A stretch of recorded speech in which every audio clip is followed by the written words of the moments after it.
All right, everybody, and welcome back to another episode of the Raw Knowledge Podcast with your host, as ever, myself, Alex Connor. And we're back today with another guest in a fantastic facility and studio, as you can probably hear and see. And I'm with Brad Shepherd. Brad, thanks for joining me. Pleasure, mate. Thanks for having me. Absolute pleasure, my friend. I feel, I must admit, like I'm on the Joe Rogan podcast at the minute. You're loving the sounds, aren't you? I tell you what, I'm like a kid in a candy shop right now. This audio is absolutely phenomenal. As always, to set the scene, let's start with who you are, what you do, and more importantly, why you do it. Yeah, thanks, mate, and pleasure to be invited on here. Right now, I run a company called Trainer HQ. I run that with my business partner, Jason Ubanowicz. We've been in the fitness industry for well over 25 years, and we've run this business for the last 14 years. And what we're all about is assisting trainers, coaches to build a more profitable, more successful business, stop spinning their wheels, and be able to get more freedom and more out of what they want out of the industry. Oh, fantastic. And we're going to sort of dive more into the specifics of that as we go. But before we do, let's perhaps take a trip down memory lane to give a bit of context. And let's look at the younger Brad and where you started and perhaps your initial beliefs and what led you to where you are today. And we can be as detailed as we like. Yeah, absolutely. Look, I guess from my perspective, I kicked off many, many years ago when I was 12 years old was when I actually got my first barbell set. And I grew up in the western suburbs of Sydney. I was playing rugby league, got the barbell set because I wanted to put on some muscle at the age of 12. And really at that point in time, I didn't really know that was going to lead me on a lifetime journey of pumping iron, lifting weights, the fitness industry, all the rest of it.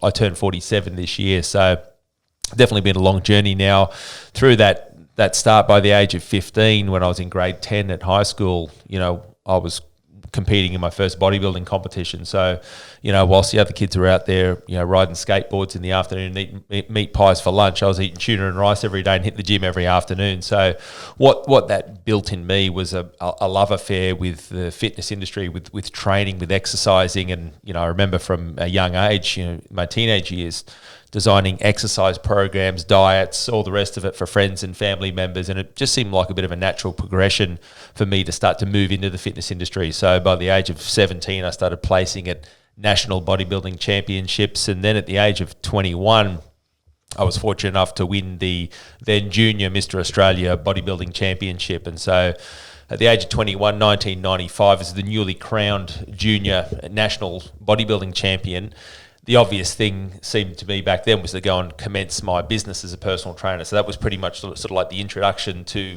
the fitness industry for me. Yeah. I resonate with the tuna and building out programs. It's pretty much the staple. The bodybuilders have kept the tuna industry afloat. Pun intended. Now, this is definitely true, my friend. There's a lot of things we probably did back then, and we go, oh, maybe it wasn't quite the best thing, but nonetheless, it was interesting. I did have a colleague of mine actually, but he didn't like eating tuna, but he realised that tuna was critical as a bodybuilder, right? And this is back in the days before protein powder used to taste terrible back in the day. The first protein powder was egg white albumin was stuff we used to have, and it was my dad will be nodding along now. Well, he used to put the tuna inside the protein drink and put it in the blender and churn it up, and then just guzzle it down because he thought I got to eat the tuna, So there was a bit of a badge of honor, I think, which still remains in the hardcore industry. Like, no, you eat the bland food. I also remember just eating a bag of salad when I was trying to get shredded because I thought, if you eat the greens, you just get the leans. But absolutely, not the case. Brad, tell us perhaps maybe the protagonist that sort of led you to maybe furthering your education, or maybe to re sort of phrase that.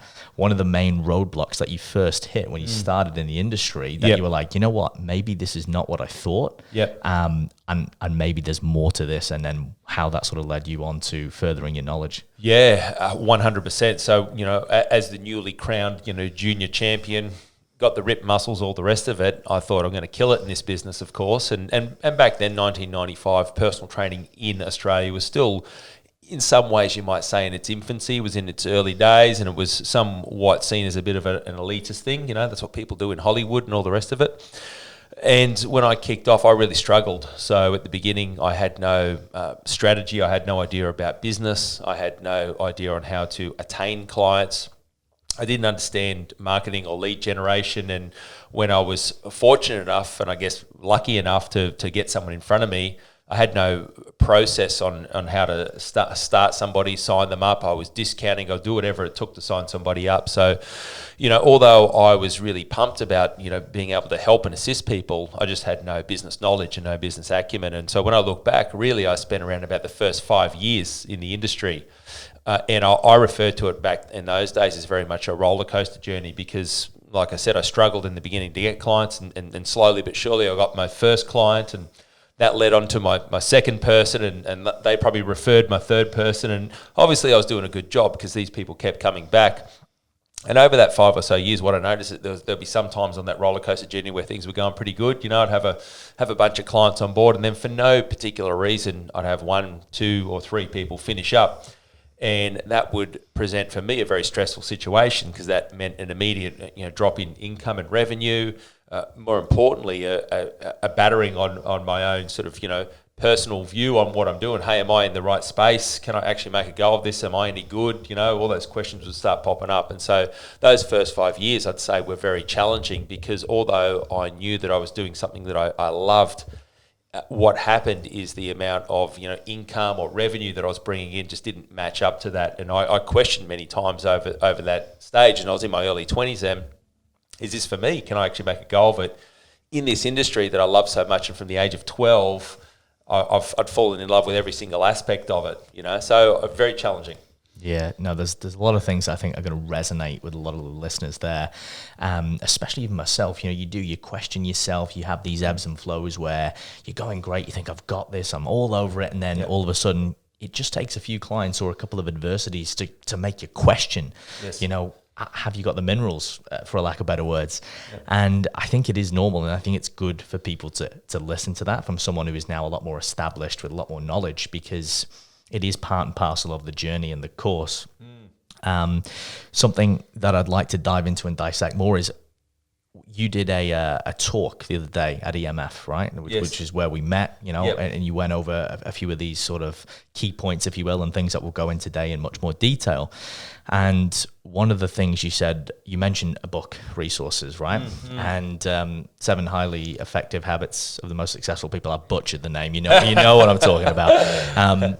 But ultimately, what I want to talk about is, were there any initial mentors or books, aside from that one, that helped you actually iron out these systems and processes to a point where you were able to maintain more consistency with your income? And perhaps that's part of a bigger question, which we'll get into, but actually getting to that point where, whether it was 5 years or 10 years, and now you've got this, okay, this is how I need to run it to ensure I'm bringing in this 6 figures, etc., or whatever it was every month, however you want to break it down. Yeah, 100%. And you're exactly right. The book referenced to is The 7 Habits of Highly Effective People. Author's name, the late, great Stephen Covey. And once again, I reflect back on that book. What actually happened was, when I first kicked off as a personal trainer, somebody that I knew and respected, they actually gave me a copy of the book. They said, "Hey, Brad, you look like a pretty young, motivated sort of fellow, and you're embarking on this personal training thing. Here's a book I think you should read." And I was like, "Thanks." Someone gives you a book for free.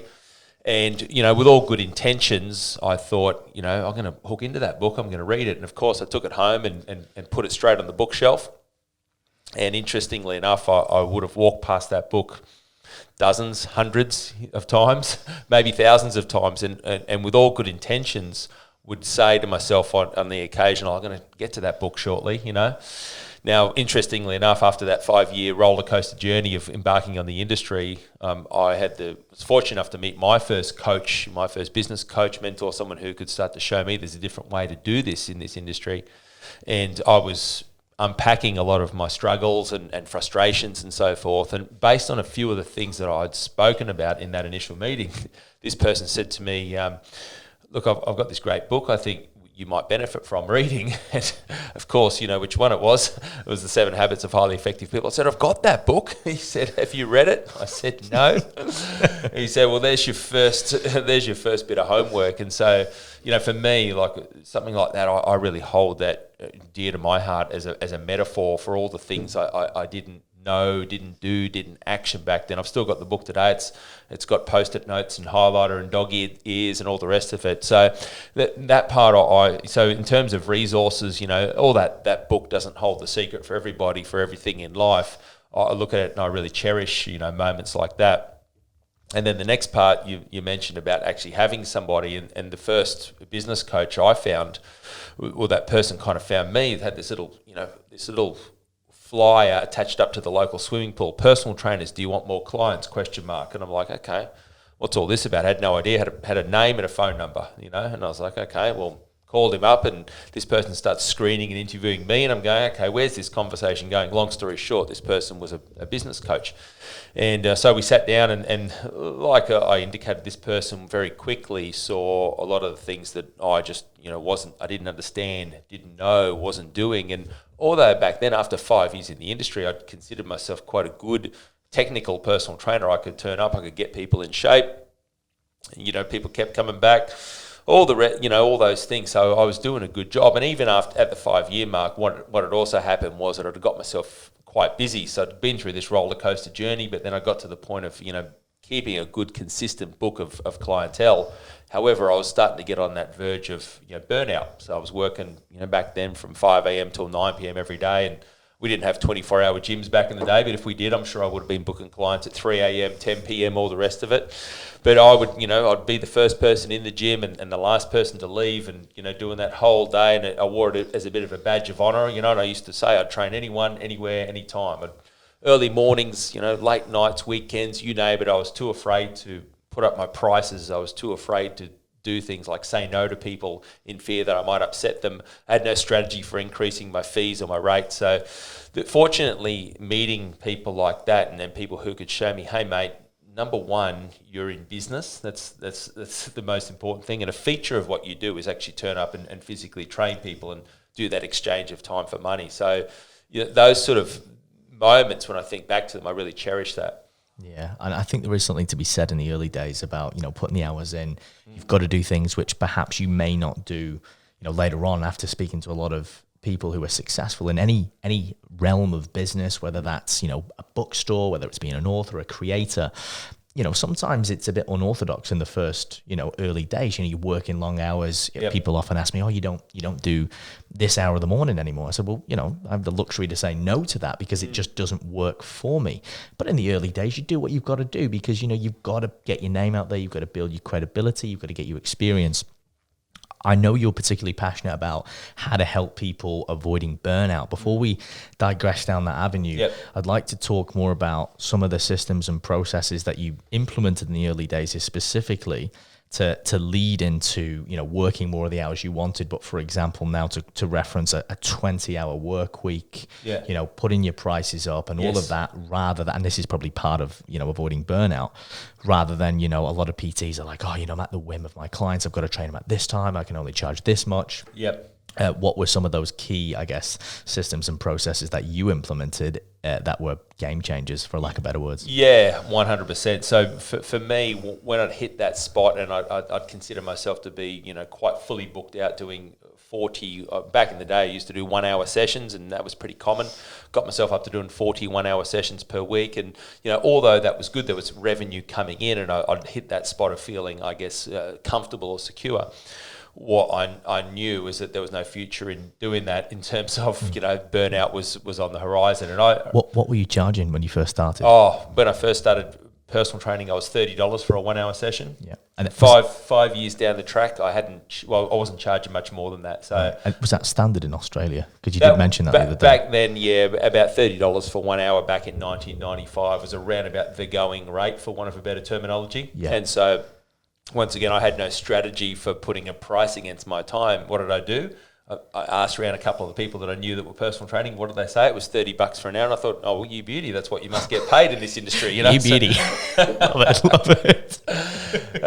Fascinatingly enough, what I notice in this day and age is that still happens. So someone is now graduating currently as a personal trainer, as a fitness professional, as a coach, and going, okay, what can a PT earn in this country in the year 2021? And they go, okay, it's $70 or it's $80 a session. Okay, cool. That's where I must set my rates then, And so we're very big on going, make sure that you find a way to value yourself against the service that you deliver and the experience that you have for people. So, but yeah, that was the going rate back then. But after 5 years, I really had no strategy for increasing rates. I was too afraid to do it with any of my clients in fear that, I might upset them, or they might do less sessions or stop coming back or all the rest of it. So it wasn't until I hit that mark when I realized that, hey, there's a different way of looking at business. I've got to think as a business owner first. And so what it meant for me was that I could start to move on. And so, to answer the question about what was how did I start to get myself out of that rut, it was thinking like differently. Business owner, I need to have, systems, I need to have processes or people where I could start to leverage myself, and that was the first concept. That was like start to put some systems into place, increase my fees, start to put some policies and procedures in place, and then that set me up where I could hire my first personal trainer. And so for me, the turning point was not long after I call it the first 5 years was kind of like my apprenticeship or my trial period. And then when I got to that point, it was like, okay, cool, I'm in a position now where I can hire my first PT, and which I did. And then that enabled me to hire my second PT and my third PT. And I did this all underneath the roof of a commercial gym. So I never owned a gym, a studio or any of that sort of stuff. I always operated underneath the roof of a commercial fitness facility where I paid a rental fee for myself to be there and then, my team as well. And then over time, I built that up. So I built it up to having a team of 13 trainers, all underneath the roof of one facility. We altered our service to 45-minute sessions at some point along that timeline, and we got that up to doing over 250 45-minute sessions per week over the team. So we built a strong model and a strong business. And so for me, it meant that I could, by leveraging my time, it meant that I could start to do a little bit less in terms of the hands-on, turning up the sessions, and a bit more on growing the business. Because that seems to be a bit of a crossroads for a lot of trainers. There's a couple of ways to grow your business. One of them is by, for lack of better words, we can grow vertically, we can grow laterally. I'd like to talk about both here. So I had a conversation, I've had many conversations with a lot of trainers over the years, and looking at, well, which way do I go? Do I want to bring trainers underneath me, or do I want to somehow scale with product services and things like what we're doing now? Yes. And for me, I found it was the latter rather than the former. Yeah. But I'd love to maybe explore if you've worked with people on both ends and maybe what some of the pros and cons are with both for the listeners to maybe discern a little bit more or to gather more information, because there will be some more advanced trainers here, or even trainers that are starting out that maybe go, well, where is that trajectory, or is there a pathway for me forward in either direction? Does that make sense? Yeah, it makes 100% sense. And the short answer is that the beauty of the space that we're in 2021 is it does give you the luxury to choose, and you can have the best of both worlds in all these areas. So the short story is, you can follow whichever pathway that you choose, and there is so much opportunity for those of you to do that. So to give you one example, I was working with a personal trainer, and he was at the spot where he was doing $2,500-3 grand a week by himself. He was in a good spot. He'd got his charge out rate at a pretty comfortable level. He'd sort of tick the boxes on every level, and he's like, okay, now it's time for me to hire myself a personal trainer, because I want to go to that next level and I want to derive some passive income. I want to bring somebody through and mentor them as part of my system. So, but what actually happened, the gym that he was operating out of, they just had a policy where he couldn't actually do that because that was just out of their choice, and he was like, okay, cool, now I'm faced with this crossroad of either I move, which I don't want to do because I love the facility and everything's going great, sure. Or B, what else do I do, And so after a bit of brainstorming, what we identified was that he was also building an online offering in terms of his service and his business. And what it meant for him was that we were able to put in the effort to actually build the online side of the business and then hire the trainer in the online side of the business. So I guess in his mind, it was like the way you hire somebody is to bring them on as a physical person, and they physically train people in the gym and all the rest of it. But it's like, no, it doesn't have to happen that way. And the beauty of the modern era is that he was able to leverage off that, build his online offering, and have his online coach as part of his team. So he's like, well, hold on, now I don't actually have to have these physical trainers anymore. And I'm like, no, not at all, So that's what I see. And I mean, we look at COVID 2020 and, the Zoom, all the stuff, all the great stuff that happened, the word Zoom to many people out there in the general pop was Zoom, never heard of it before, but now training and delivering services and so forth, there's just so much opportunity there. Yeah, I think there's a big rise in telehealth, as they call it now, even training people live. Yep. Via a Zoom. I know a couple of trainers that do it, one in particular at our gym, and I always see him there and he's sort of training his client. She's in the garage and he's there live, and it's like, well, you can do that. Absolutely, yeah. But I think that's a great example for a lot of people there. I know, and this is my opinion, you've got a lot of red tape, so to speak, sometimes when you bring in trainers on, and now you're like, if you employ them, now you've got to pay them a wage, and they got tax, and they got all these other bloody things. Sure. And sometimes, perhaps even for this particular gentleman you were talking about, maybe that was a blessing in disguise, because now we can go, well, the sky's the limit there, really, isn't it? There's a lot of successful trainers who've got teams of Flex Success, to probably name one, all around the world. They've got trainers there, and they obviously take a percentage, but they feed the clients, and the brand name surpasses the client flow, if you will. Yeah. So when we're coaching our clients, and especially people who are running strictly online businesses or have that offering, I mean, I just tell them to look at what we do at Trainer HQ, because we run a business coaching company. We've currently got a staff of 12 or 13 of us. There's myself and Jason who run the company together, and then we have a team of 8 business coaches who deliver the lion's share of the coaching and consulting work. Now, we're based in Brisbane here in Australia. We've got coaches all around the country, and we don't have them in our physical office here in Brisbane. They're remote, so effectively we're kind of running an online business. So we might have a coach in Melbourne, and we have a client in Perth, and we decide that business coach is the best fit for that particular client because of the skills and attributes and so forth and where that client's heading. So once again, the way the modern world enables that to happen. So the people that we're running through that process, we just go, hey, look at what we're doing. Let us unpack for you our model, and you can put that into place in your business, Yeah. No, absolutely. And I think, if anything, it allows not only a better experience for the client, but also for the business owner, because now you're not sandboxing yourself and going, well, you have to work with Jane because Jane's in your area. It might be like, well, you're a better fit for Mark. Mark happens to be on the UK, but we can still make this work. Absolutely, yeah.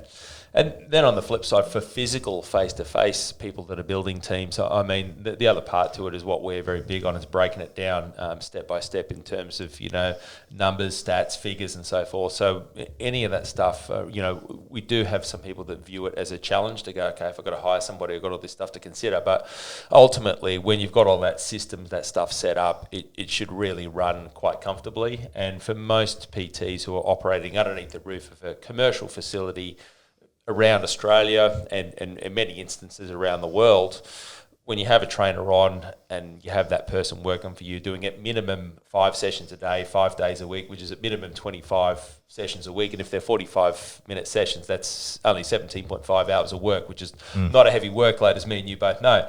But we go at a minimum, if we can keep that as a minimum KPI and we can have that person achieve that within their first 3 months, there should be a passive income by the time you've taken out GST, paid gym rent, paid the trainer, all the rest of it, a passive income of somewhere starting at around about $500 per week. Mm-hmm. And for many people in that situation, that can increase into $600, $700 or $800 a week, So then you start to multiply that out. You go, okay, if I can collect $750 a week, passively per trainer, by the time all these expenses have been paid, and I multiply that to my second trainer, well, there's $1,500 a week. That's now $75,000 a year, If I get 4 trainers, that's now $3,000 a week, and we're now starting to talk some pretty serious numbers. And so that's from that perspective, that's where I see many of our clients have put that system into place, and that's where the appeal lies.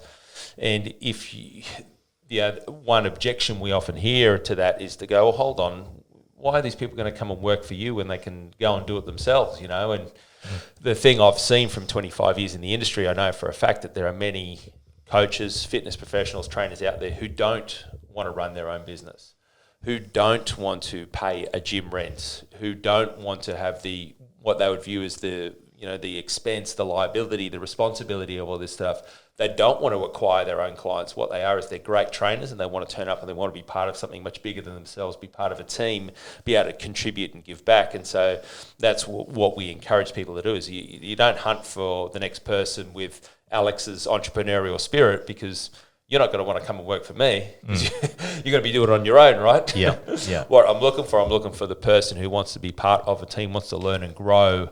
And, I had trainers over that journey of 13 trainers. I had some of them who moved on. They'd come to me and they might have done their 3 or 4 year stint, so to speak, and say, hey, mate, it's been awesome, loved every minute of it, learnt lots, but I want to go and do this now myself. And you can't stop that. That's a potential that may happen. But ultimately, if you set up the environment and attract the right person, then it's going to be a win-win scenario. Yeah, it comes down to a bit of profiling and personality types, and as you said, some people, they grow and then they want to fly. And I'm thinking as you're talking through these examples, if you like, and of when I've experienced it or when I've seen it in other gyms, and you sort of see how it operates and how it changes and fluctuates. And I think that's probably a salient point, because like you said, the biggest objection would be, well, why wouldn't someone do this and earn that amount of money? But I remember when I first started personal training, it was in New Zealand many years ago, and I started on a wage. It wasn't a rent-based system. There were larger gyms. I was in a small town in North Island called Tiamutu. And, I was cleaning toilets, I was running the till, I was doing the group fitness, I was cleaning the equipment. But I personally believe that was great, because you got to do everything and it really humbled you. Yes. Even though it was the strength gym in this particular town, it was still very much family owned, and there was that sense of community. And I think having that experience really allowed me to go, where do I want to take this? Yes. And one of the early thoughts, which is going to tie back into what we're talking about, was, I was on that gym floor and I was only 17 turned 18. I was still very young at the time. I was studying 1 year. I started early, and I thought, fuck, man, what happens when I want to take a holiday? I can't see myself doing this till I'm 40 years old. Yes. And back then I was earning next to no money because I was on a wage. And I thought, well, even if I was on commission. So even back then, and people were doing the online unbeknownst to me, it was quite sheltered in New Zealand. I thought, there's got to be more to this. Yeah. There's got to be more.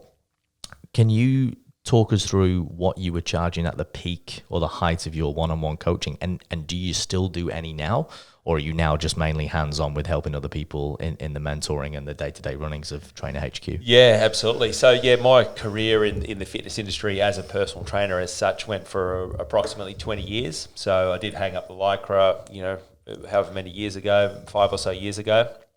And when I say Lycra, trust me, I wore plenty of Lycra back in the day too. So leg days, mate. What day is it? You should know. And but where it kicked off, $30 an hour is where I started charging. 5 years down the track, really hadn't changed that much. And then once I started learning the business systems and the processes, it put me in a position where I could start to really value what I did, have a look back at all the professional development, all the training that I'd done. And, I was an avid learner of new systems, methodologies, techniques. So what I found myself was doing was I was improving myself technically, becoming an outstanding trainer. But I wasn't reflecting that in terms of what I was charging myself out for. So it was like, all right, once I saw the value in what I was supplying for people, it gave me the confidence to say, okay, cool, mate, you are actually worth more than this. So I was able to get my rates up to $50 a session, and then from $50 a session, I got them up to $70 a session. And then I was going through the process of hiring trainers. And so what I also found out was that if I'm going to charge myself out for $50 a session, and then I've got my trainer next to me, and I'm going to charge that person out for $50 a session. Well, what I found very quickly was that people always wanted to train with me. Well, sure. If I can have you for $50, I don't want to have that person, right? Makes sense. So I had to put a serious enough gap in there that people would make that decision. And so, what I found was sort of somewhere in that sort of $20 to $30 was enough to be able to help people. So I could say to them, look, you are going to get results with this particular person here. Plus, you're going to be saving the $20 or $30 a session. So that journey continued for me, $70, got it up to $90. And what I found was during that process, I just kept testing the market, and I kept testing, in my opinion, the value that I was delivering to people and the service that I was delivering.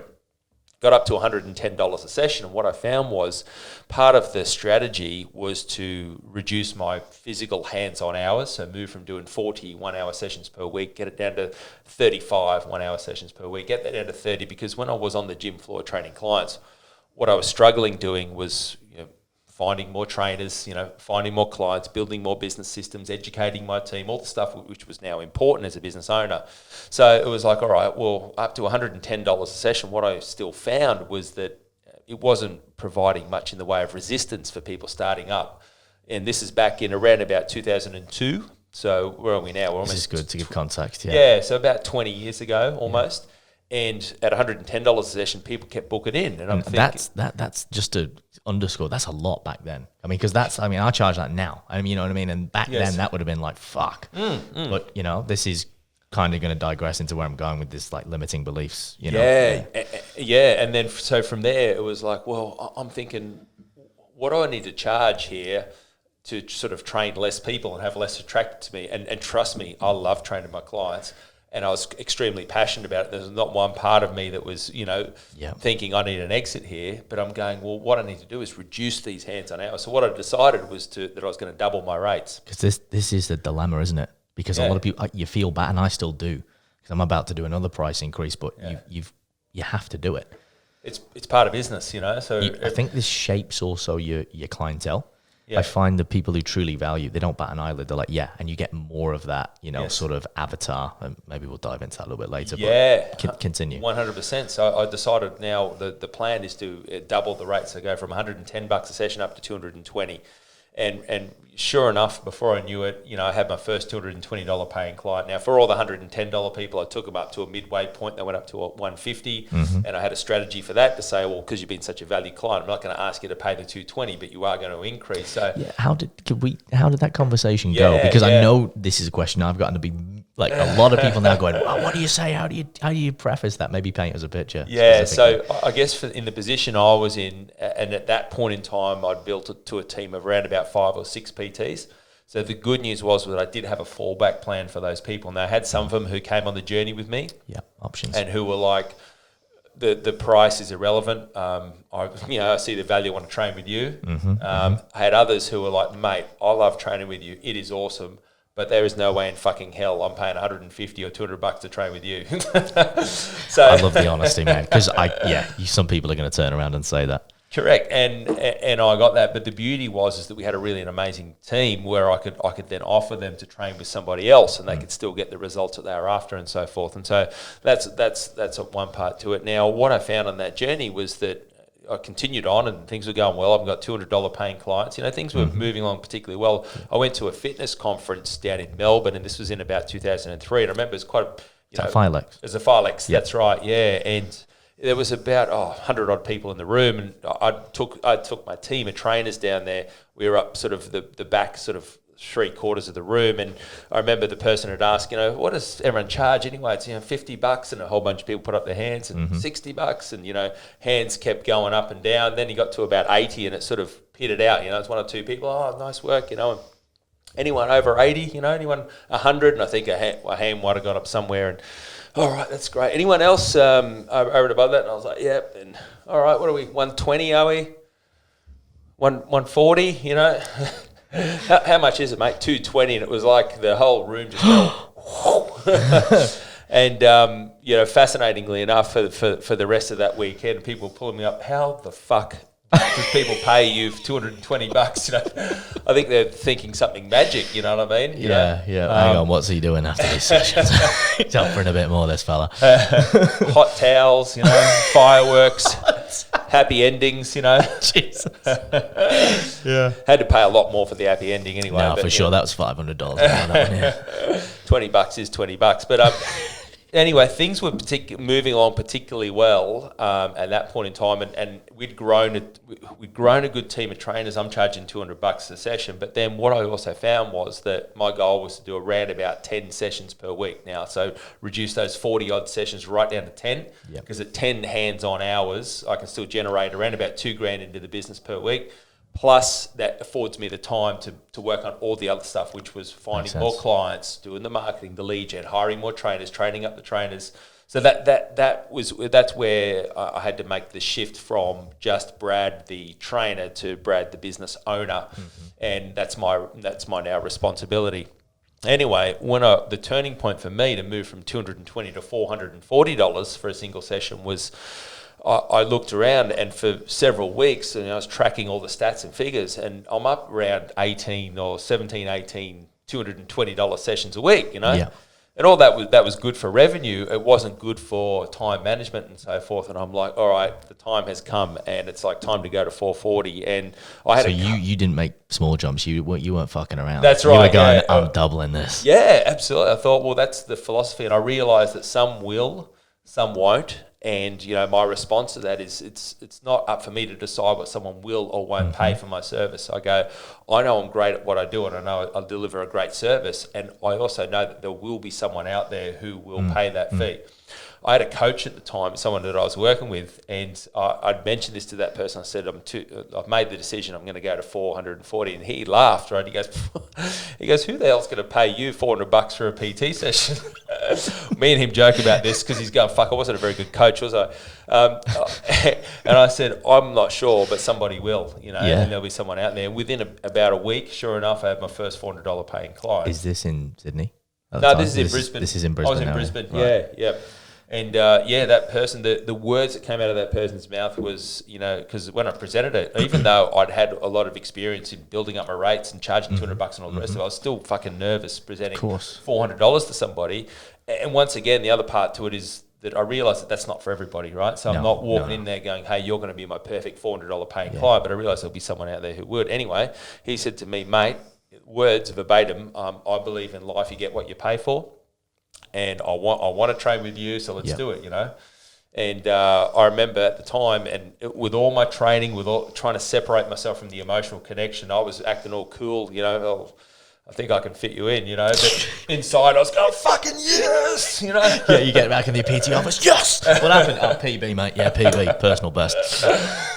So, yeah, and then that's the other part about the 200, 400, all that part. Like, I see it as in some ways kind of irrelevant, the actual figure. It was more important that I separated myself from the money and go, well, I realise there are people out there that have a certain disposable income. So, one of the $400 paying clients, and once again, because I get to deal with lots of PTs over the years, one of the most common questions I got asked is, who the hell pays $400 for PT, and what are these people? Who are they? And I'd given up trying to think or decide for other people because of all the people that paid that over the years.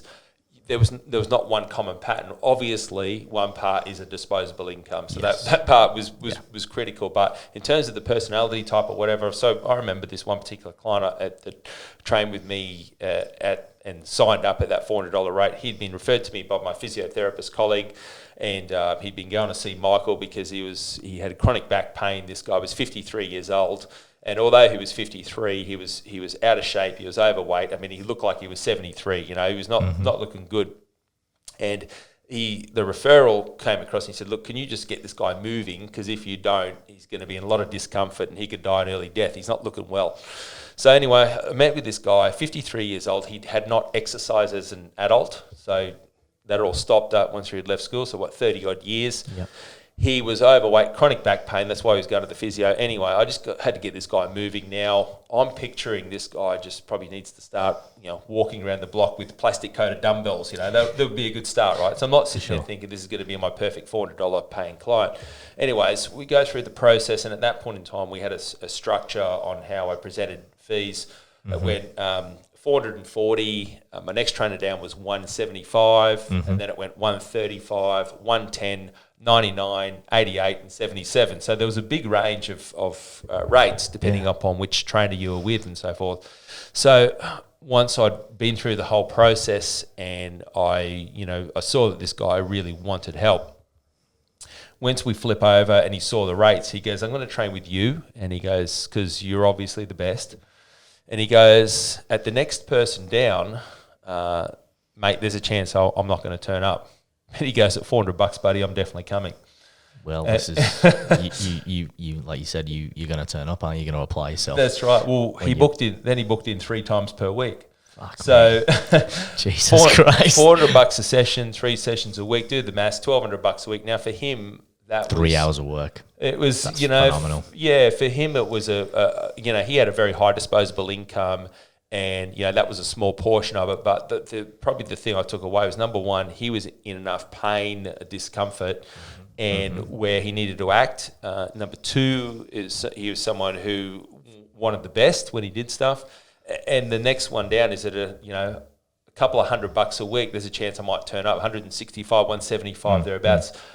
You know, hey, mate, at $400, I'm definitely coming. And he traded with me under that arrangement for about 12 months. Yep. Until after 12 months, he saw me once a week, and I was able to move him to one of my other team members for several times a week. So For sure. for 12 months, he was like, you know, I'm investing in this, and this is me to get in shape, you know. 100%. So, but yeah, I mean, geez, I could tell you many stories, but probably the big thing for me was turning up and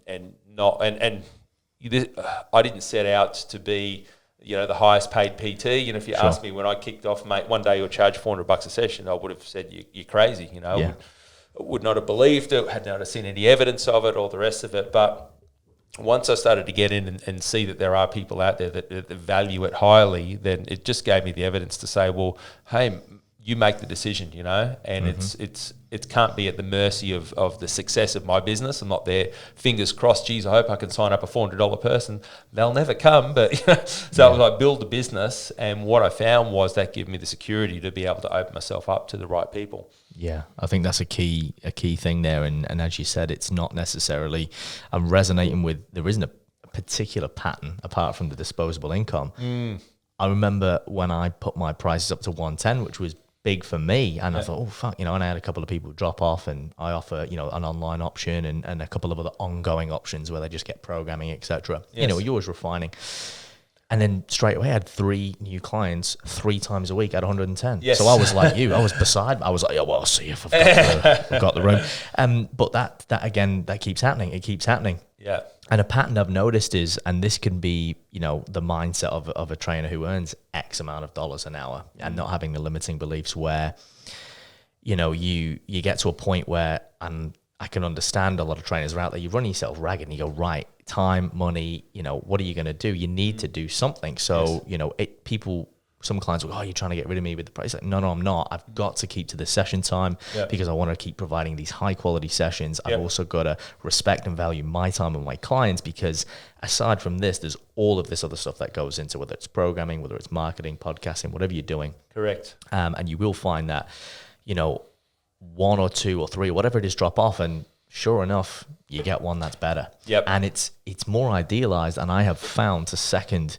what you're saying, the more I charge, the better caliber client I get. Yes. Because you bet your ass they're turning up. That's right. But for the most part, but now I'm getting to that point where I'm like, well, yeah, no, there's more here, you know. And I think maybe to touch base, and this might be an apprehended question, goes without saying, you're obviously delivering a lot of value here. Yes. You know what I mean? So in terms of you are getting testimonials, and this might sort of diverge into the next aspect we want to talk about in marketing. Yeah. Do you know what I mean? Like, were you doing with your clients, obviously you got your progress pictures, etc. Were you upskilling in any other ways aside from the business element, or was this purely with a Cert 3 and 4, or were there any other educational add-ons to this? Because again, ultimately, it's like I always use the term, I guess the caveat, Branson.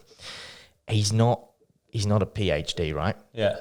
But he doesn't need to be, because he goes, well, fucking look at the results. Yeah. And I always sort of find that balance between, I'm a bit of a closet nerd. I love all that. I love nutrition. We talked about that. I'm doing that at the minute. But there is a point where you can have too much academia. Yeah. Like, you get these people who are just like keyboard warriors, and you're like, yeah, but mate, you've never applied it.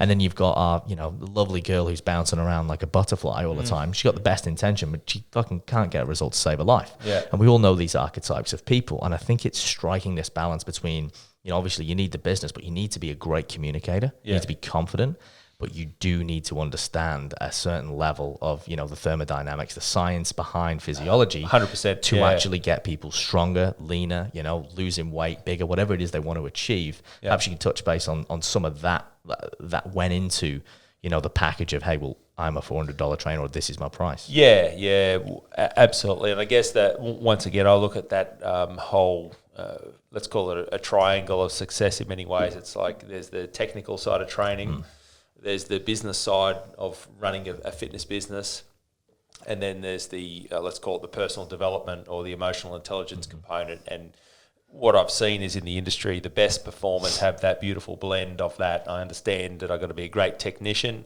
I understand that I've got to understand business and the different components, and I understand that I have to be great at understanding people and assisting them to deal with my own stuff first, so which would set me up for success with other people. So yeah, for me, I mean, the turning point was like in the late 90s. You know, I got in and started studying Paul Chek, and he was the guy famous for putting Swiss balls on the gym floor. And sure.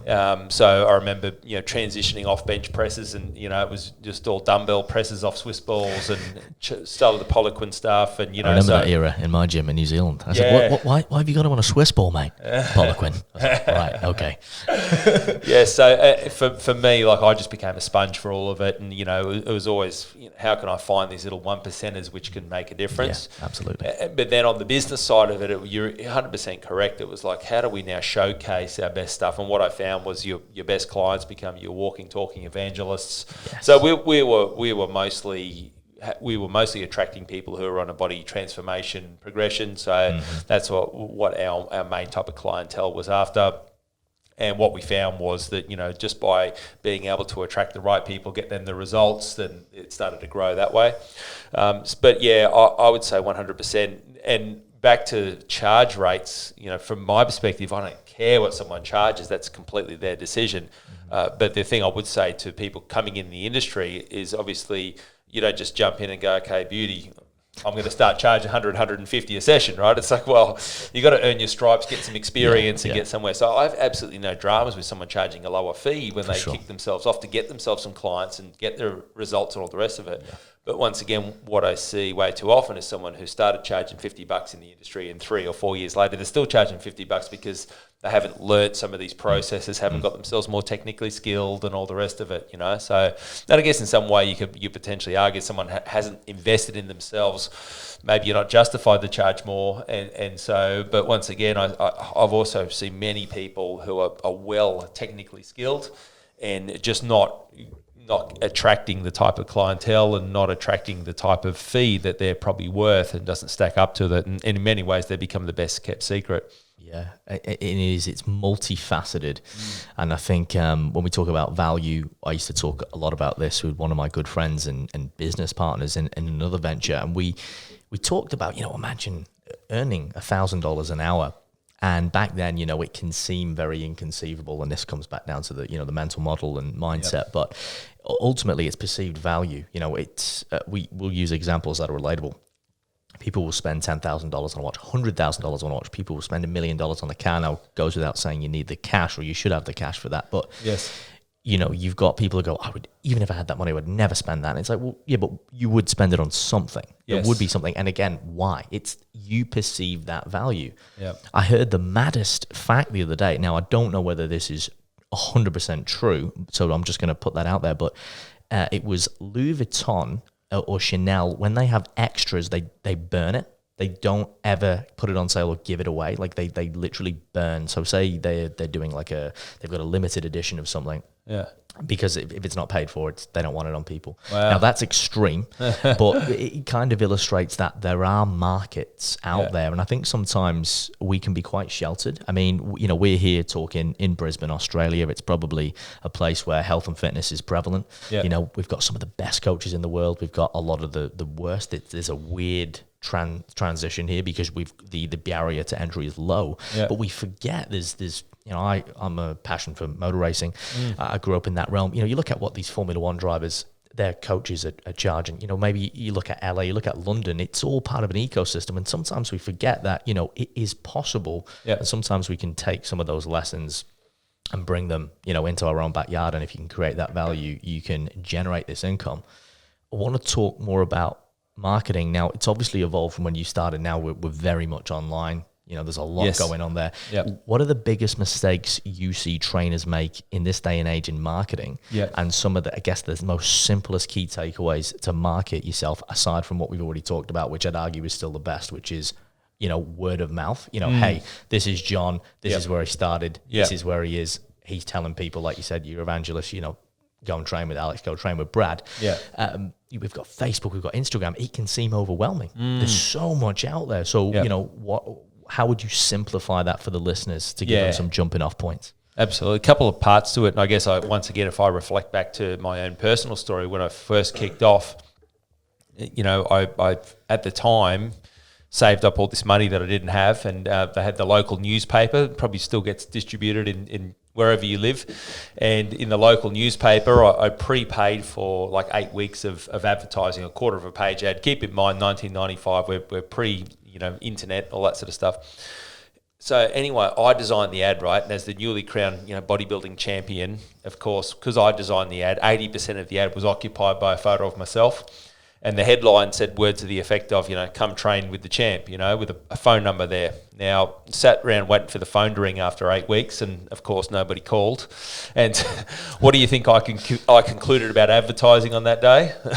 Doesn't work. Doesn't work. It's a waste of money, waste of time, all the rest of it. When really I didn't understand that there was a strategy and a process behind marketing and generating leads. What I see in this day and age still in 2021 are people who are heavily features based. So it's about, I'm Brad's PT. I deliver, you know, body conditioning, weight loss, you know, kickboxing, whatever it might be. These become features of a program. And, you know, the stats tell us that it's around about, you know, maybe 3 to 5 maximum % of people are ready to purchase today. So if I'm on Facebook and I'm scrolling, you know, there's a very small percentage of people that are just going to go, oh, Brad's PT, beauty. It's exactly what I was looking for, you know. So for most people, they're not ready to purchase today.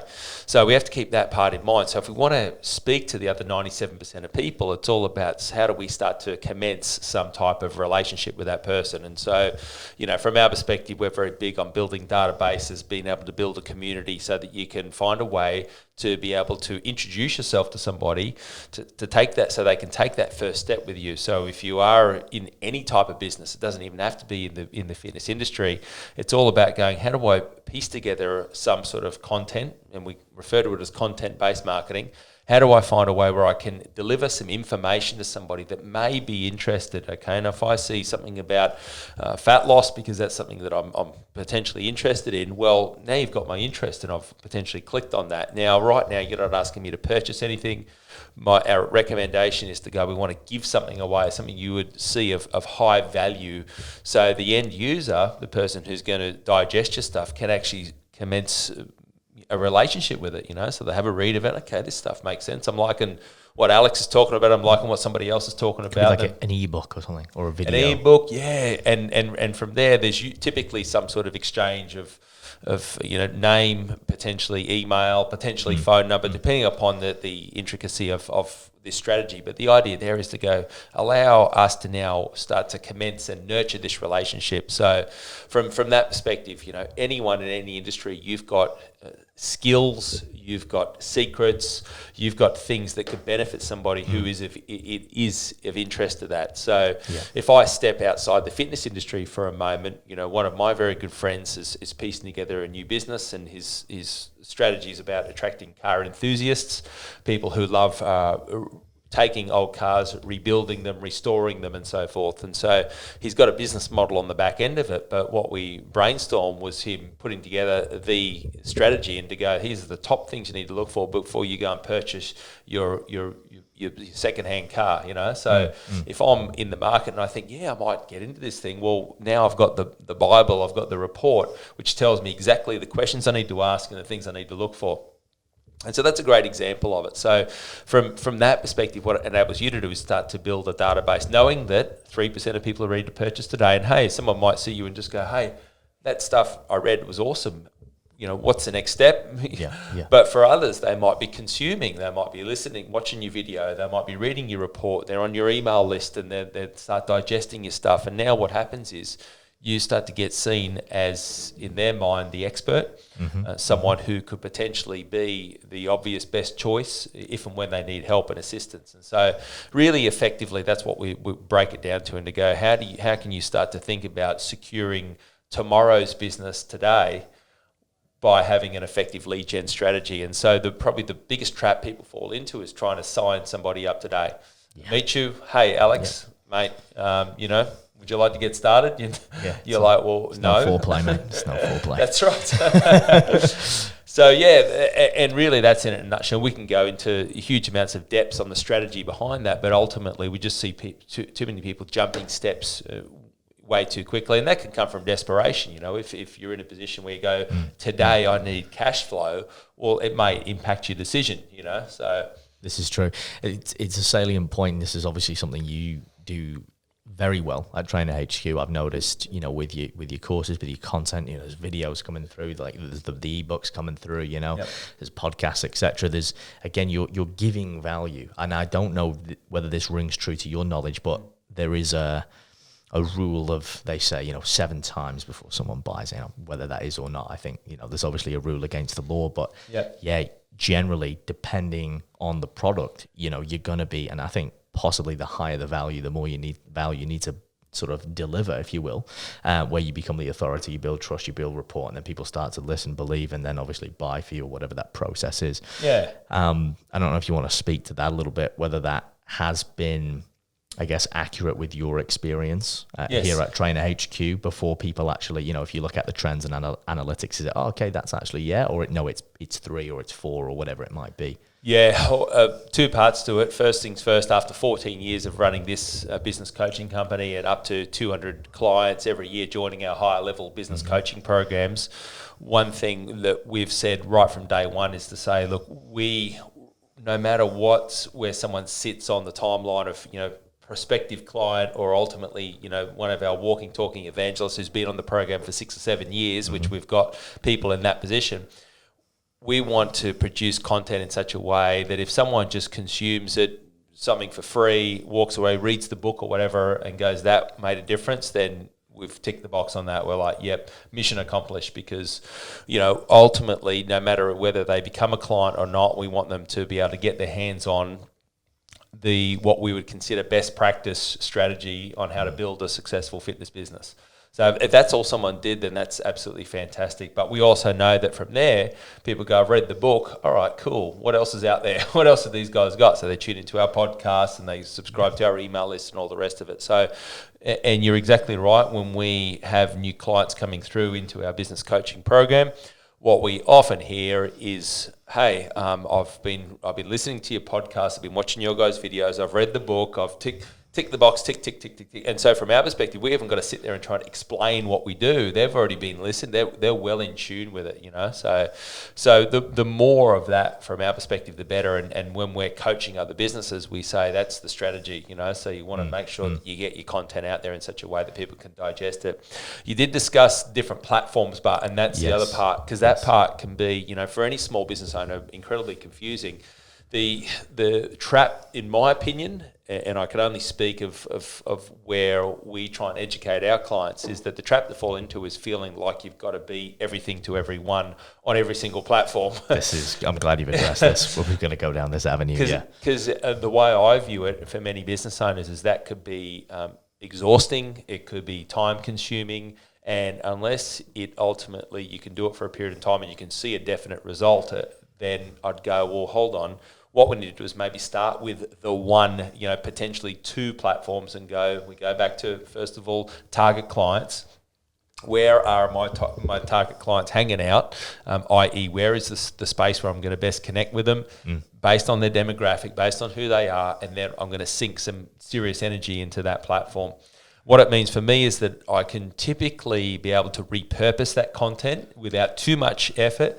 But the thing I'd say to many is to go, don't fall into the trap of trying to be the expert on YouTube whilst being the expert on Insta, whilst being the dominating LinkedIn and all the rest of it at the same time. Because once again, you can just start to spread yourself too thin, unless there's a very easy strategy on being able to move that stuff around without too much effort.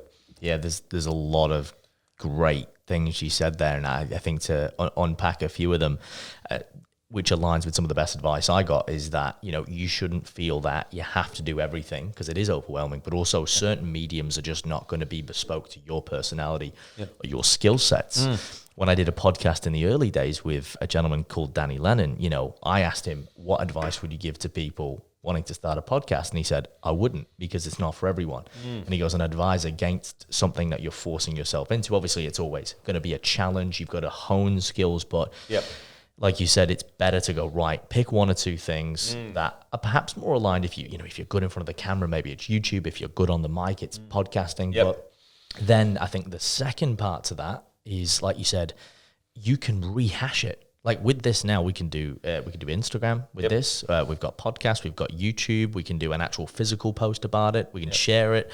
There's just so many ways, and there's probably more just on the top of my head that you could hash this up into. So I think that is a key thing in terms of being clever with your time, and then being able to, as you said, repurpose it, get it into different platforms, and therefore you've saved yourself time rather than just I guess going, I've got to post on this and then I've got to do that. Because I'll tell you what, I mean, there was a time where I tried to do everything and wow. Yes. You get nothing done, and your screen's time up, and it's depressing, and then you're losing sight of the basics. Like, you're not present with your clients, and it's like never neglect those basics. Yeah. I think that's right. Going forward, which is big. And from there, it's really you.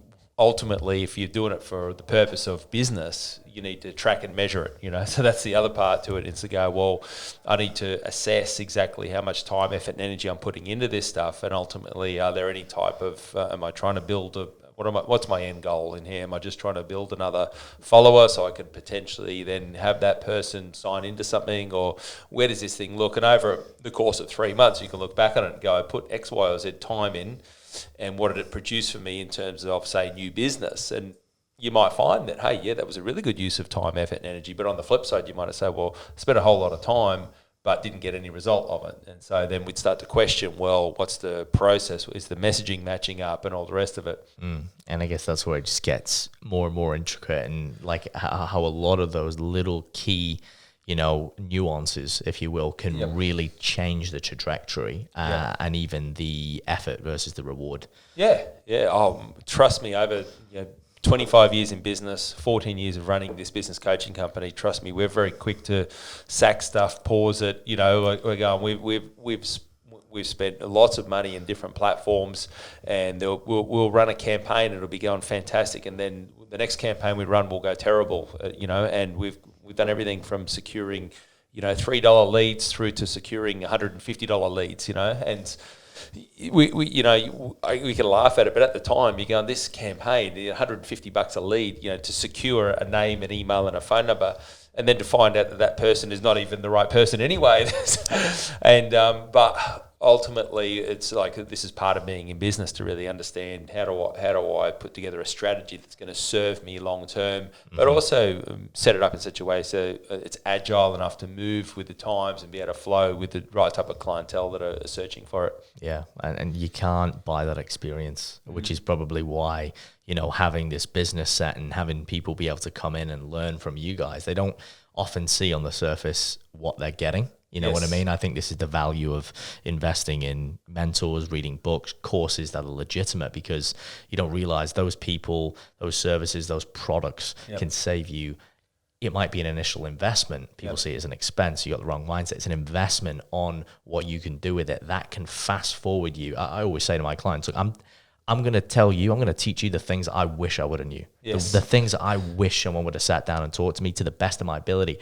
And all transparency, in 5 and 10 years' time, I want to be able to look back and go, and now there's a whole lot more. And I've changed my mind on a few things, and I'm okay about that, but I'm moving forward, and ultimately, I think if you're upfront with people, as you said with your clients before, they're along for the journey, they're committed, they accepting you for the total package, not just, it's this or this, it's the entire experience. Yeah, that's right. You're purchasing into the 25 years plus of experience, plus all the times, the trials, the tribulations, the successes, plus all the challenges and struggles along the way. So it's a key part of it. And once again, I personally still love being in business after 25 years, because I'm constantly learning and finding new processes and strategies as well. So for sure. And as we get into the tail end of the podcast, and I appreciate you being so generous with your time, Brad, I'd love to, before I get into the rapid fire, or what I call the rapid fire questions, a bit more fun in nature, I'd love for you to give us a bit of a day in the life now, just to kind of contrast, where you started and what it's like in the day-to-day runnings of HQ. I find people love that question, and it's a great way to really connect with yourself. Yeah, absolutely. So my perfect day starts at 3:40 a.m., so that's my alarm. bounce out of bed, straight through, butter coffee is how I kick off the morning. And for most mornings, I'm exercising early. So 3 or 4 days a week, I go to a CrossFit gym. A couple of days a week, I go mountain biking. Other day, I might go for a run, So I sort of tried to have quite a nice sort of overall blended sort of exercise regime. Diversity. But usually it's sort of by about 5 a.m. I've kicked off. So at my first part of the day, while I'm drinking my coffee, I'll be doing my journaling and so forth. And at that point in time for me, it's just my 15, 20 minutes to just be able to sort of let the mind and the creativity go. Done the exercise component, and then either option A is I'm back home.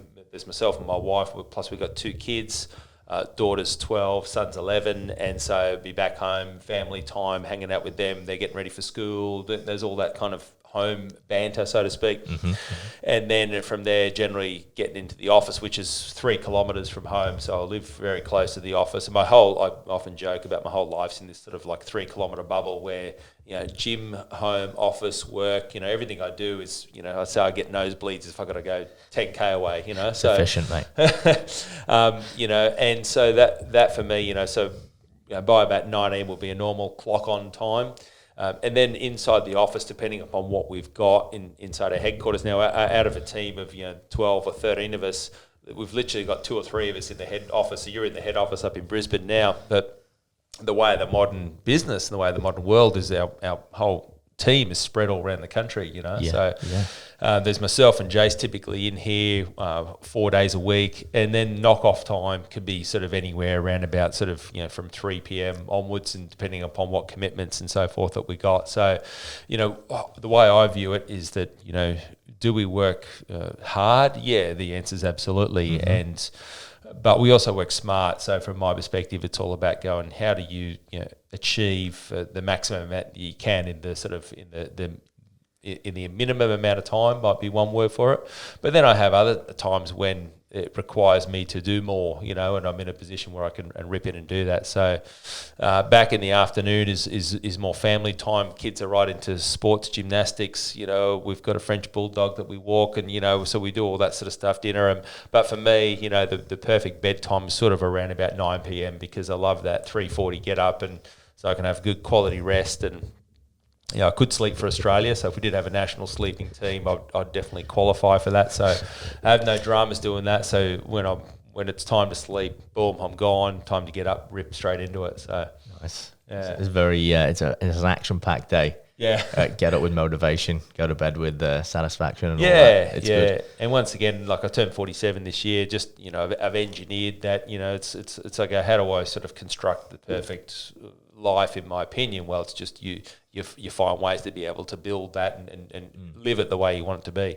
For sure. And I think you fine tune over time. You find what works. You play around with, wake times, and obviously, you have a partner, you have a family, that changes the dynamics again. Now you got right now, how can I rearrange that? And I always find you get these, what I like to call like light bulb moments, where you have these almost limiting beliefs and you're like, no, I can actually change that to that. And then you do, and you're like, oh, why didn't I do that sooner? Yes. And then you've got this whole, you've freed up something, or you've rearranged your training time, or you've changed your clients to AM, PM, or whatever it is. Yeah. And it just frees up a bit of mental space. And I think, there is that individuality element to it where people have got to play around. Yep. Like sometimes with, habits and routines are massive. I'm really big on the, either in the morning and the evening rituals. You mentioned journaling, a lot of other bits and pieces, getting up, exercising, having that time, serving yourself before you serve others. I think that's critical. Yes. But I think sometimes people are so indebted to, I've got to do it that way. It's like, well, no. As long as you're doing it and it works for you, that's fine. Absolutely. Meditation's different for different people. Yeah. And no matter what time of the day you do it or where that sits in, and if that's a thing for you, then, find the strategy to do it.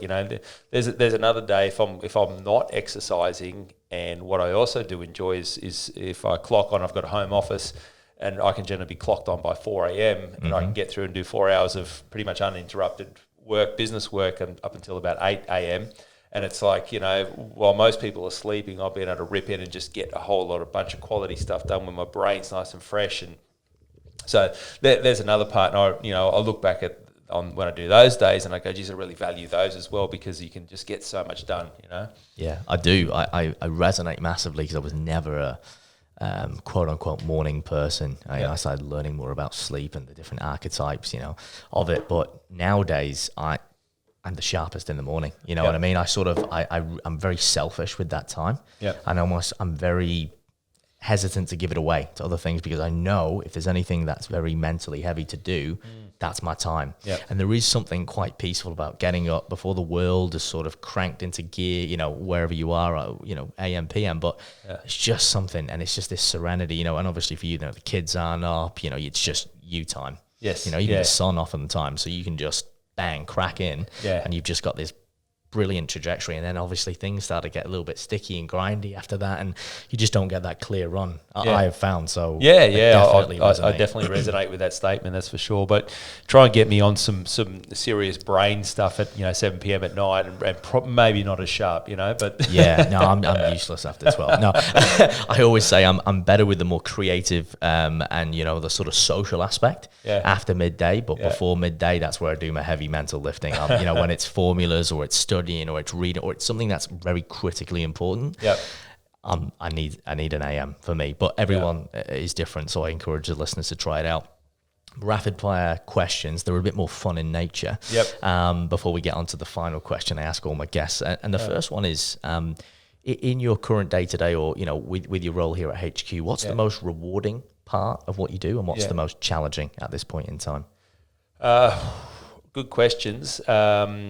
I guess most rewarding for us is just seeing the change in people. So we've when I look at all the people that we've had through the program, and I look at the lives that have been impacted as a result of that. So, I could rattle off many, many different success stories and clients, but people that have started in the industry earning $300 or $400 a week, and have now got a business that has a facility that's turning over $6,000 a week with a team of people and so forth. And you go, this person really had no idea that was going to happen, but just trusted in us and trusted in the process, and go, if I just get around this and I learn the strategies, then I can, there's potentially there. So I'll look at that sort of stuff, and we just constantly get blown away by it. In terms of the challenge, I guess for us as a business, at a team of 12 or 13, our current strategy is all about going, how do we ultimately expand this even further? So our goal is to take Trainer HQ outside of Australia. So we're 90% dominant in Australia, and what I mean by dominant, that's where 90% of our business comes from, and we have a small percentage of 10% of our business comes from overseas. We go, well, we really feel like we've got a lot to offer, and so from our perspective, the challenge lies in going, exactly what does that look like? And how we originally built this business was on running seminars and workshops and so forth, and over the years we've been able to change the model so we weren't reliant upon running a workshop. Part of our strategy was thinking, okay, well, maybe we need to take ourselves to the States, or maybe we need to do something to get ourselves there. But we've also realised that that's not necessary. And so I guess from our perspective right now, it's engineering the right pathway to be able to open ourselves up to that. Yeah, no, that makes sense for sure. Top 3 book recommendations that you would gift or highly reference to a lot of your, I guess, clients, or even for the listeners right now? Yes. And maybe it's the one that you mentioned earlier. Well, and actually read it. Yeah, definitely that one. 7 Habits of Highly Effective People. Covey, just in my opinion, a genius, and many sort of, other resources that he's produced. So that's definitely one of them. The other one that really influenced me heavily back in the day was Rich Dad Poor Dad, and everything that the Rich Dad Poor Dad strategy talks about. So, that really impacted my understanding of going, okay, move from not only business owner, but to then be able to move into the area of investor, and to understand that, hey, business can be able to generate income, but from there it goes, what other assets can I invest in to be able to secure my long-term wealth? So that one definitely. And then the other one you mentioned about gifting, for many friends and close people I've gifted, his needs, her needs, relationship, people that are getting engaged and so forth. So from that perspective, I just see so much value in being able to invest in your own emotional growth, your own emotional intelligence, which will assist any relationship person to person. And so that, for me, they're definitely the ones. Yeah, no, I love that. I think as we were talking about when we arrived, that is an area which is well neglected You Yes. know what I mean? Like health and relationships. If you've not got that, you've not got anything. So why wouldn't you want to invest? Yes. I was having a discussion, just to digress slightly, with a lady this morning, and she was telling me about, some friends, and they've unfortunately broken up and this, that, and the other. And I said to her, have you heard about the 5 love languages? Because she was on about, how this dynamic of generation has changed. And I said, ultimately people, they work on a business, they grind, they might make a success of it or not. It's what you put in is what you get out. It's the same with the physique, right? Yep. It's a lot of things in life. Anything you can apply this, but for some reason, it would appear that people think they're entitled to a flawless relationship. Yes. And I don't know what is going on with this generation, whether it's mine, whether it's sort of the next one, where they just feel that that's a God-given. Yes. And that the honeymoon period isn't going to end. And, I'm not massively experienced in this, but I've had some great conversations with minds much brilliant than my own, and the takeaway is, you're going to need to work as hard as anything in your life. And I just think we're applying the same principles to business and the physique to the relationship, and going, well, I should seek out understanding, I should seek out knowledge in that. And when the time comes, there's going to be some serious effort that's going to need to go into it. If you want something like anything extraordinary, it's going to require extraordinary absolutely input. And then especially those people that are in long-term relationships that go, well, this continually needs to be worked on and improved upon, so a great takeaway I think there, Brad. And my last one, a bit more lighthearted. I ask all my guests, if you could choose a superpower, you can make one up if you want, what would it be and why? Fascinating. I think the ability to be able to just understand and read where someone's at. Now I feel like through doing a lot of work at understanding emotional intelligence, when you start speaking to somebody, you can start to get some clarity around what's going on. But the ability to just be able to read a thought process and just go, yep, cool. Now, could also be potentially dangerous, but but nonetheless, that would be great, because then we could just, I guess in all sort of human endeavors and relationships, cut through a lot of clutter very quickly. Just go, aha, that's exactly what you're thinking. So I don't have to worry about X, Y, or Z. So you could just sort of sync right up, and you go, I can put myself in your shoes, empathy, bang. Is this what you mean? Yeah, 100%. I think that's a good one. And my last question that I ask all my guests is, could you identify a fear that you've had in your life? Could be current, could be in the past, what it was, how you overcame it, or if you're still trying to overcome it, and what you've learned from that fear. Wow, okay. Good I'll come back in with the right hook at the end. We had one actually that myself, Jason, my business partner, and Brad Davis, one of our coaches here at Train HQ, were talking about at breakfast just on Friday. And when I've been training CrossFit now for 8 or so years, and my introduction to CrossFit was like, I'm just going to go and do for a month, sign up and do something different. And I've always been interested in just trying other skill sets and all. Anyway, after a month I was hooked, and I was like, loving it, this is me. And so I've been a avid CrossFitter for many years now. Part of doing CrossFit involves a lot of sort of gymnastic-y stuff. And me as a young kid at school, all the rest of it, I completely avoided any type of gymnastics. I remember having, like vault and all that sort of stuff at school, and I would miraculously find ways to avoid it. Now, at that point in time at school, I was going to the gym and doing bodybuilding training. So for me, it was also a bit like, well, I'm trying to build muscle, and this is not cool, and all that sort of stuff. Yeah, strength training for the win. Yeah, that's right. And a 15-year-old brain starts to decide that, hey, I'm not going to have a go at this vault. Number one, because I was absolutely petrified of it, absolutely scared, had no skill set, no talent, all the rest of it. I'm going to look like an idiot, So miraculously found ways to engineer myself out of it. So anyway, 20, 30 years later, I find myself at CrossFit, and hello, what do you need to do at CrossFit? We need to do this gymnastic stuff. And I'm like, the 15-year-old Brad comes back and going, how do I magically find my way out of this, But anyway, it was like, all right, tackle it head on. So one of the things was handstand push-ups, right? Yeah. I'd never done a handstand push-up, right? So anyways, I thought I'm going to give this thing a crack, So I'm doing kick-ups to the wall, all the rest of it, progressions. And my biggest fear, back to the question, was up in the, upside down, was that I was going to career to the ground. My head was going to hit the ground, and it was like, do your first one and you're just going to lose control. And that was a fear. Anyway, I'm down with Jason, my business partner, and we're running a workshop. This is 5 or so years ago down in Melbourne, and he's watching me, right? We're in this hotel gym, and I'm kicking up to the wall. I'm doing this practice, and I'm sort of like I'm really struggling. And he's looking at me and he's going, "You're what you doing?" And I said, "I'm trying to get this handstand push-up thing sorted." And he's looking at me and he's looking at my body. He's going, "Mate, you've got more strength than that." You know what I mean? Like he didn't really understand it. And I'm going, well, he goes, "What's the fear?" I said, "Well, I feel like I'm just going to create it and crash to the ground, Anyway, so he took me through a process, and so the process was going, "Mate, where's the fear sitting?" And we talked through the whole, what he refers to as his blockage busters technique, and it's like it's sitting in my stomach, and what's the concern? And anyway, there's a process that I can't go into right now due to time, but what he taught me through was the concept to go, look, are you prepared just to be able to address the fear, be able to acknowledge it, and then find a way to potentially let it go? And that's sort of, I've summarised a 20-minute process down into for sure 20 seconds, Yeah.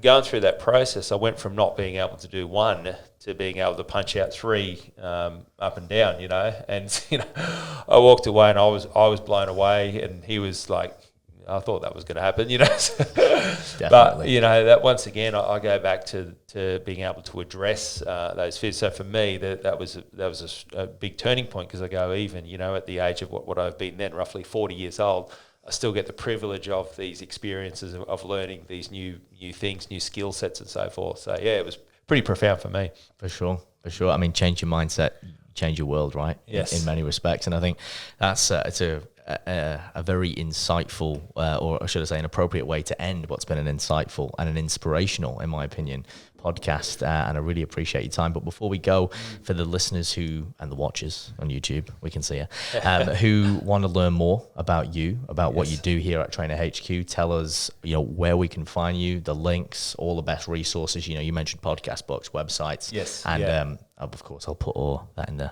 description below for the listeners. Yeah, absolutely. Look, the best place to start would be to come through and follow us on any of our socials. So first of all, if I start with the website, it's trainer-hq.com.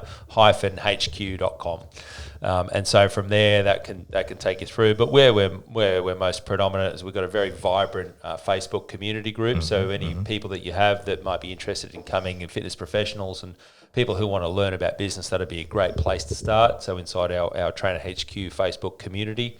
And then our YouTube channel does have a significant amount of free content on there for people to digest and to learn. And we've got our podcast as well. So yeah, I guess from our perspective, we just try and make as much content as available for people as possible. Yeah, no, for sure. And as ever, I will link that down below. And I would urge all of you listening to check it out, whether you're a new trainer to the industry, or even if you're in a different part of business, and even the established ones, because there's always more to learn. And I can confirm there's a great knowledge here from the guys. They're doing a phenomenal job, and I'm sure you'll be able to take something positive away. So, Brad, thanks for your time, mate. I really appreciate it. Thank you, sir. Thanks for having me. Mate, thank you for hosting as well. This has been luxury. I've now spoilt. And for everyone listening and watching, thank you for your time. Again, we really appreciate it. Make sure if you're on YouTube, comment, let us know, what did you like? What do you want to know more of? And of course, subscribe, hit that bell icon. And if it's safe to do so, on iTunes, Spotify, or any other media player, and you're not driving, leave us a rating and a review, because it helps this channel grow, and me and Brad get to help more people along with all of the other guests. And as always, until the next episode, stay fearless.